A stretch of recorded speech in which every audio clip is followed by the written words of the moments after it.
I didn't even realize last week was a federal holiday. I just assumed we were canceled. I went walking that ribbon of highway.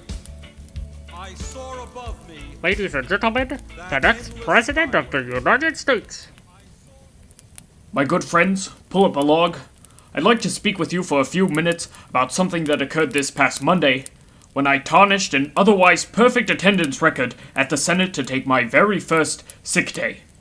Over the weekend, I went to lift a small container of campaign flyers and noticed an unusual pain in my abdomen. For a brief period of time, I considered that it may have been a moonman baby. I elected to lay down and see whether or not a fully formed xenomorph would burst from my chest. After 5 hours of waiting, it was determined that the pain was more likely a hernia.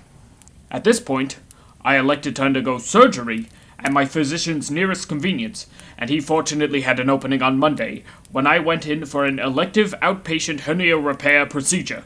Technically, I suppose they removed the hernia, as I am now hernia-free. I'm not sure why it's called a hernia repair, but I'll let Larry David tackle that the next time he decides to appear in my likeness. If I may talk percentages, this procedure will have been very worthwhile, as less than 10% of patients see a recurrence in hernias after the repair is performed. With this in mind, I emerged from surgery with a plan to repair our nation's healthcare. In a move that many are calling on brand, my first words out of the recovery room were, "Medicare for all!" And that is essentially my plan. Almost 10% of Americans currently do not have health insurance.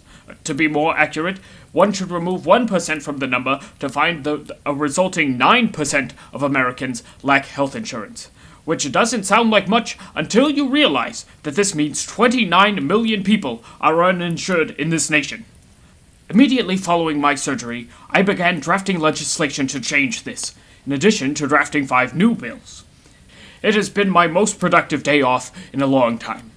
I returned to the Senate on Tuesday, ready to take no prisoners, until I was informed that there would be a wait period before my proposed legislation would make its way to the floor. Such is life. Before we dump the bucket of water on this week's fire, I'd like to give a shout out to my good friend Killer Mike, who opened for me in Atlanta.